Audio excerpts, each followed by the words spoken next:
Why do you suffer for the knife someone else is holding? If they cut you once, why do you keep replaying the pain 1,000 times in your mind? The wound is not in your body, it is in your memory. And that is in your control. People will hurt you. That is a certainty. Some will betray, some will lie, and some will break you in ways you never imagine. But tell me, when someone pushes you into fire, do you stand there and let it burn you?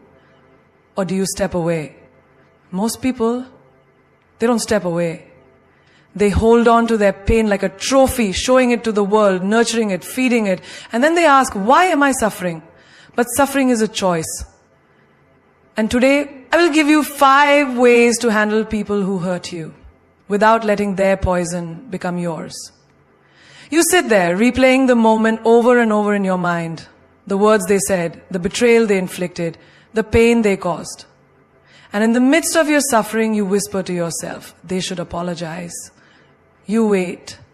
You imagine the day they finally realize what they've done. You picture them walking towards you, eyes filled with regret, saying, I was wrong. I hurt you. Please forgive me. And you think that when this happens, you will finally feel free. You will finally heal. But what if I told you that day may never come? What if I told you that the person who hurt you is sleeping peacefully while you stay up all night, drowning in thoughts of justice and fairness? What if I told you that your need for their apology is not healing you? It is holding you hostage. Think about it. How many moments of your life have you wasted waiting for someone else to validate your pain? How many days have you allowed their absence to control your presence? But let me ask you something deeper. Why do you think you need an apology to move on? Is it because you believe that if they admit their mistake, it will fix what was broken? Is it because you think that hearing the words, I'm sorry, will erase the wound they left behind? Let me break this illusion. Even if they apologize, will it undo what has been done? Will their words have the power to rewrite the past? No, the damage is already there. The pain was already inflicted. Then why give them so much power over your healing? Life does not wait for apologies. The sun does not ask the clouds to move before it shines. The river does not seek permission to flow. And you, my friend, do not need someone else's regret to set yourself free. Consider this. How many times have you hurt someone unintentionally? How many moments in life have you been the villain in someone else's story without realizing it? And even when you did, even when you regretted it, did your apology truly erase their pain? Or did it just serve as a bandage over a wound that still had to heal on its own? This is the truth. Healing is not about receiving an apology. Healing is about realizing that you don't need one. The moment you stop waiting, the moment you let go of this invisible contract that you have made with them, something powerful happens. You take back your power. You break the chains that were never really locked. You must understand, not everyone who hurts you will see their mistake. Not everyone who wrongs you will feel guilt. Some people will move on with their lives as if nothing happened, while you sit in the prison of resentment, holding on to a key that was always in your hands. So I ask you, how much longer will you wait? How many sunrises will you miss? How many moments of laughter will you suppress? How many beautiful days will you ruin because you are still waiting for a moment that may never come? Imagine this. There is a man walking through a marketplace. Someone pushes him and he stumbles. He turns around expecting an apology, but the person who pushed him is long gone, lost in the crowd. Now he has a choice. He can stand there looking for the stranger, demanding an apology that may never come, or he can brush off the dust and keep walking. Which one do you think is wiser? The same applies to life. Some people who push you will never turn around. Some people who break you will never look back. And some people who wound you will never come to heal you. But why should that stop you from moving forward? Do you want to be the one who waits? Or do you want to be the one who rises? Every moment you wait for an apology, you are delaying your own growth. You are postponing your joy. You are standing still while the world keeps moving.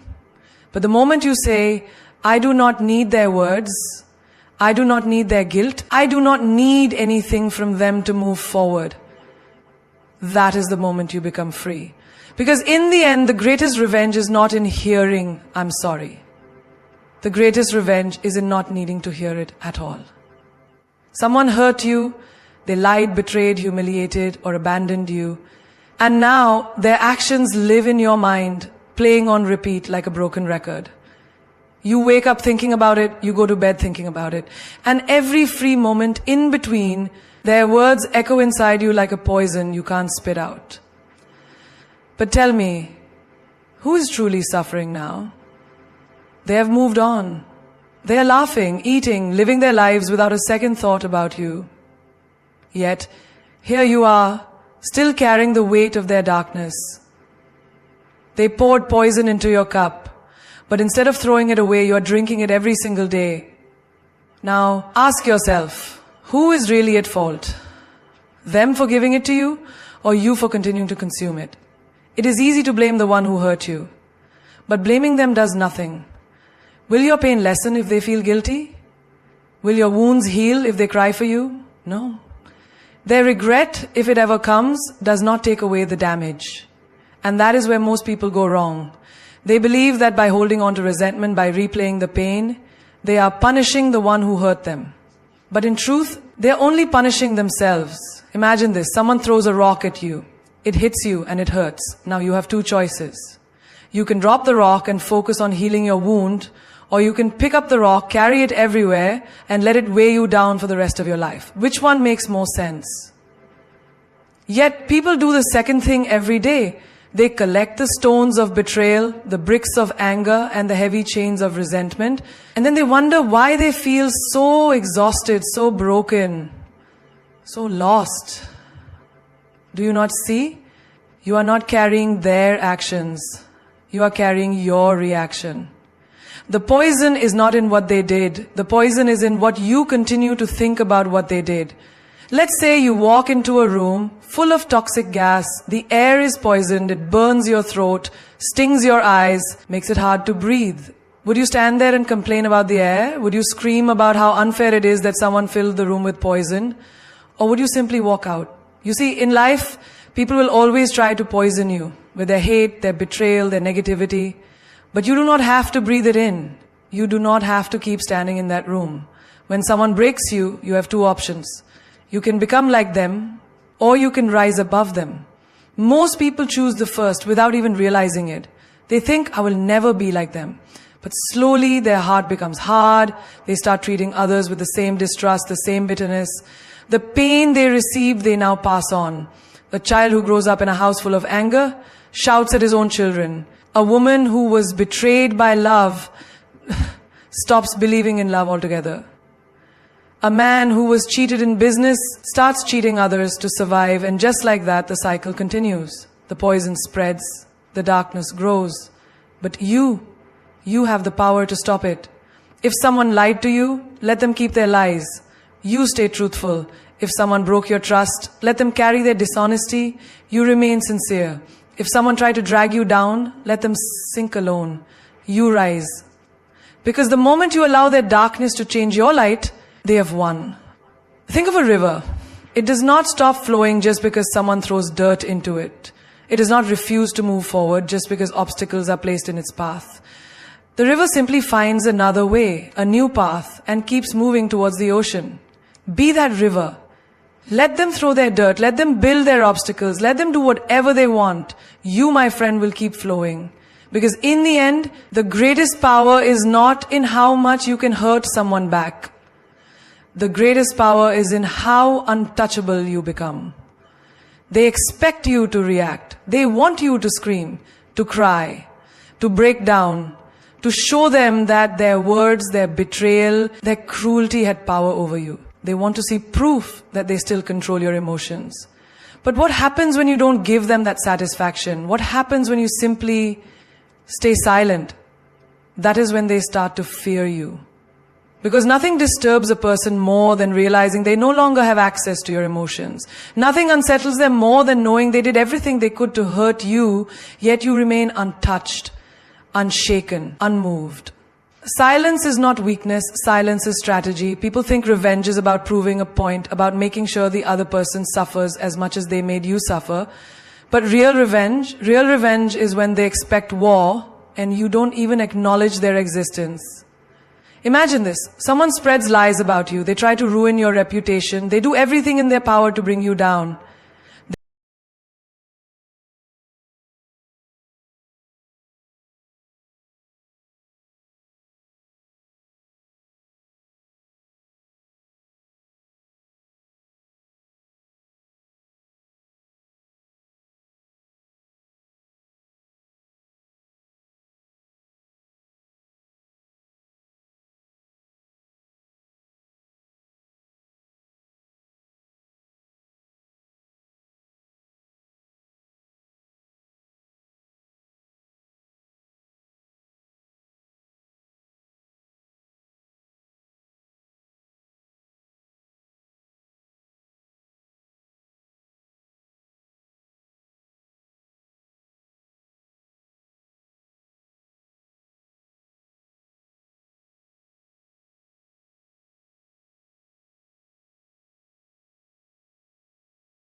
They will show you, not with words, but with consistency, with effort, with real change.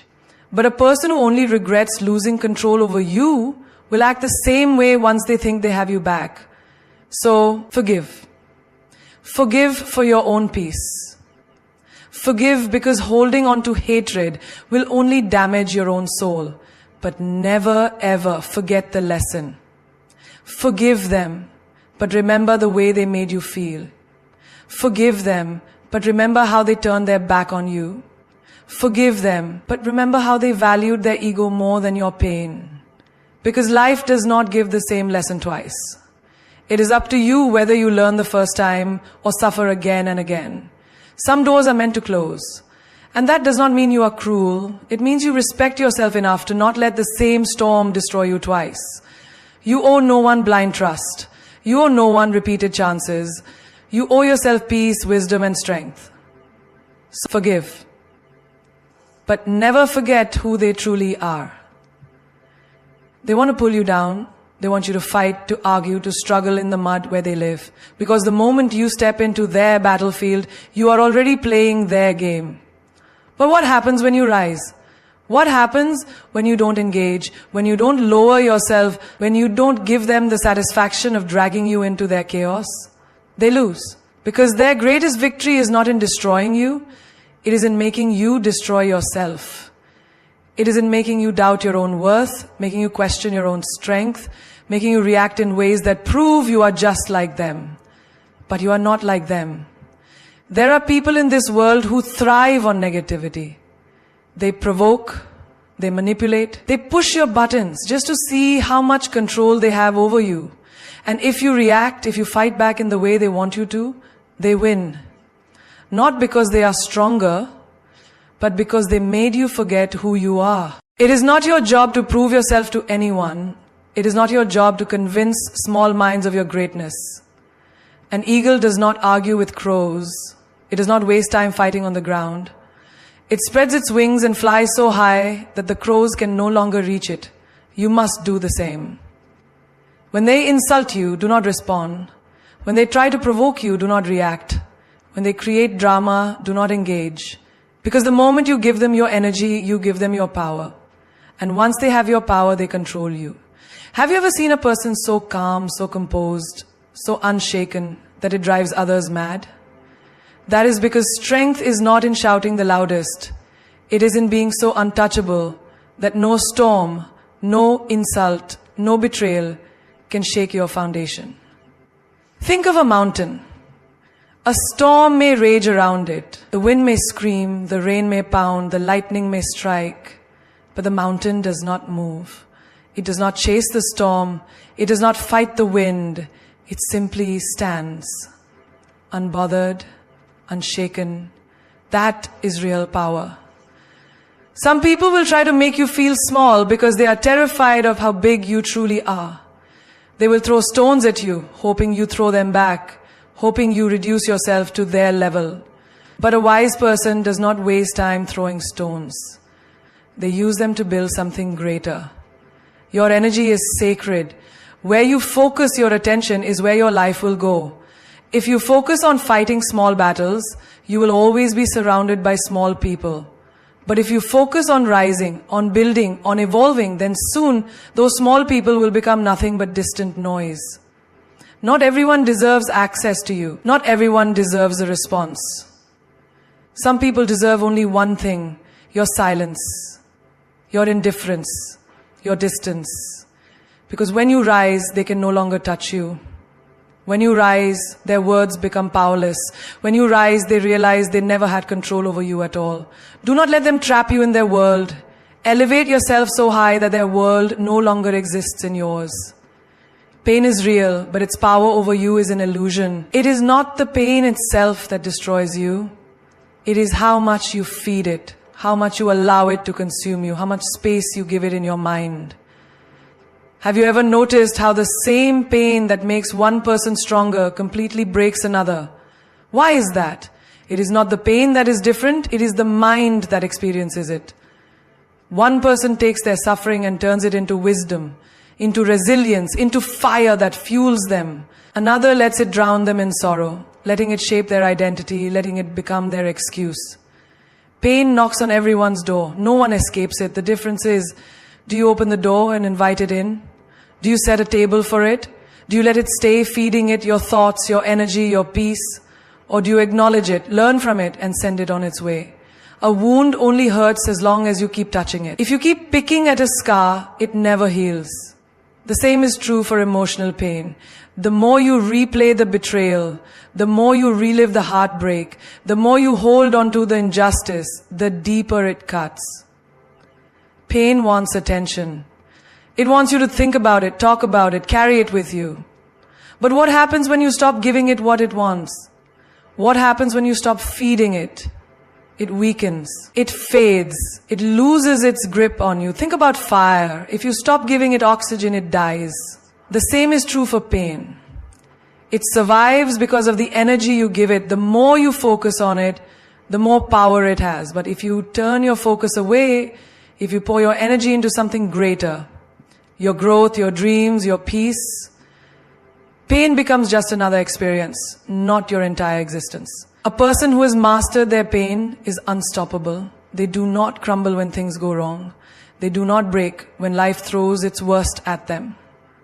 Because they know pain is just a visitor. It is not a master. It does not own them unless they allow it to. Have you ever watched someone who has been through the worst? Betrayal, loss, failure, but they walk with strength, with grace, with a silent fire in their eyes? That is because they did not feed their pain, they starved it. Pain is a test. Life asks, what will you do with this? Will you let it break you, or will you use it to build something greater? The moment you stop feeding your pain, you take back your power. The moment you refuse to let it define you, you become free.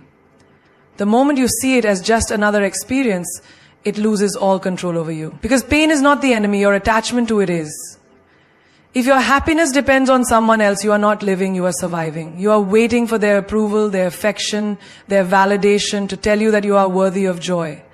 But the moment you give someone that power, you also give them the power to take it away. Look around you.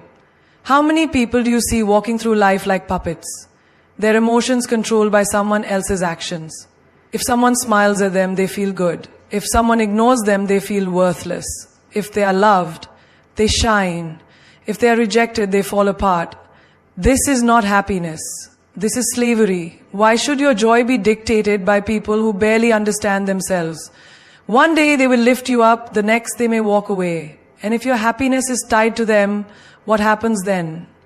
You crash, you shatter, you feel empty. Because the source of your happiness was never within you. It was in their hands. No one should have that power over you. No one should be able to control how you feel about yourself. When you allow others to define your happiness, you become a beggar, constantly seeking, constantly needing, constantly at the mercy of their mood, their actions, their choices. But you were never meant to beg for happiness. You were meant to create it, to own it, to carry it within you so deeply that no one, not a lover, not a friend, not even the world can take it away. Think about the sun. It does not ask the sky for permission to shine. It does not dim itself because some people prefer the night. It does not switch off when clouds try to cover it. It simply shines, unapologetically, and whether someone appreciates its warmth or hides in the shade, the sun does not change. Be the sun. Stop seeking validation. Stop waiting for someone to choose you so you can feel valuable.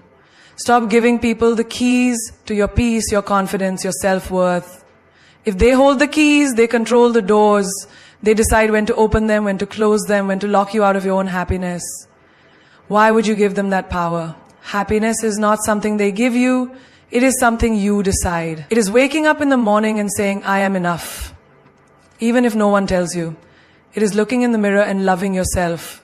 Not because someone else loves you, but because you choose to.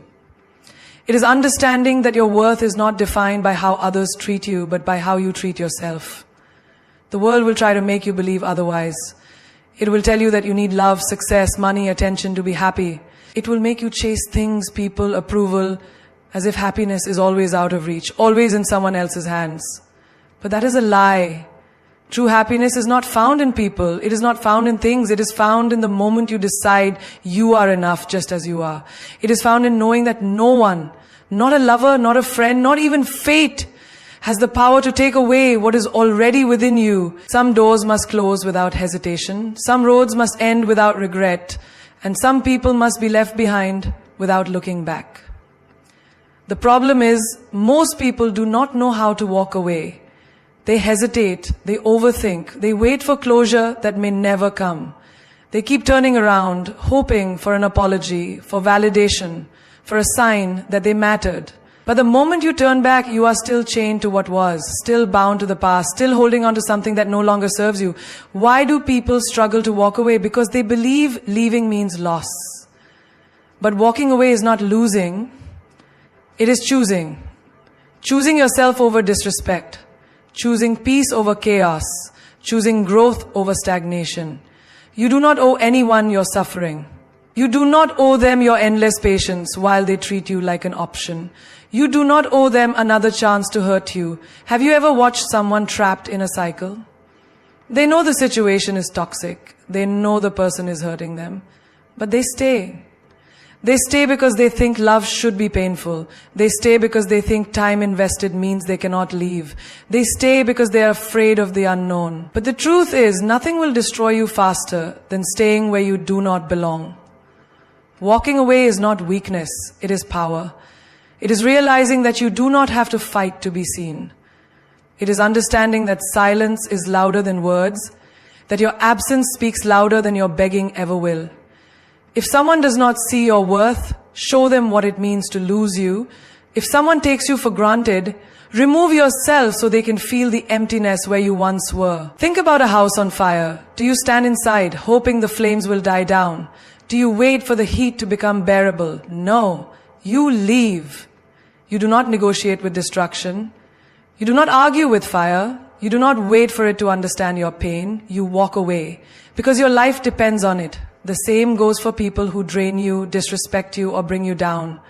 You do not need to explain yourself. You do not need to justify why you are leaving. Just go, quietly, strongly, without looking back. Because looking back means attachment. Looking back means doubt. Looking back means you're still hoping for something that has already shown you what it is. And when you hesitate, when you turn around, you give the past permission to pull you back in. A person who knows their worth does not beg. They do not plead for kindness. They do not chase after love that keeps running. They walk away with grace, with confidence, with the unshakable knowing that what is meant for them will never require them to suffer to keep it. When you learn to walk away without looking back, you take back your power, you reclaim your dignity, you choose yourself. And in that choice, you find the freedom that was waiting for you all along. Hate is a fire that burns only the one who holds it. You may think you are punishing them by holding on to anger, by replaying every word, every wound, every betrayal. But in reality, the only person suffering is you. Hate does not touch them, it poisons you. It lives inside your mind, it controls your emotions, it takes up space in your heart that could be filled with peace. And for what? For someone who has already moved on? For someone who does not lose sleep over what they did to you? Why would you let them live inside you rent-free? Revenge may seem satisfying, the thought of making them feel what they made you feel, of showing them the pain they caused. It tempts the mind. But revenge is a cycle, a game where no one truly wins. The moment you stoop to their level, you become just like them. You think you are teaching them a lesson, but in reality, you are letting them dictate your actions, your emotions, your peace. And the moment you let them control your mind, they have already won. Do you know the greatest revenge? It is not hatred, it is not plotting, it is not waiting for the universe to balance the scales. The greatest revenge is rising so high that they can no longer reach you. It is becoming so untouchable that their existence no longer affects you. It is walking away with a heart that is free, a mind that is unburdened, a soul that is at peace. Think about it. If someone throws mud at you, do you pick it up and throw it back? If you do, you become just as dirty. But if you walk away, their hands are still covered in filth while you remain clean. That is the power of letting go. That is the power of choosing your peace over their chaos. Forgiveness does not mean forgetting. It does not mean allowing them back into your life. It does not mean justifying what they did. It simply means refusing to carry the weight of their actions any longer. It means saying, I will not allow your darkness to live inside.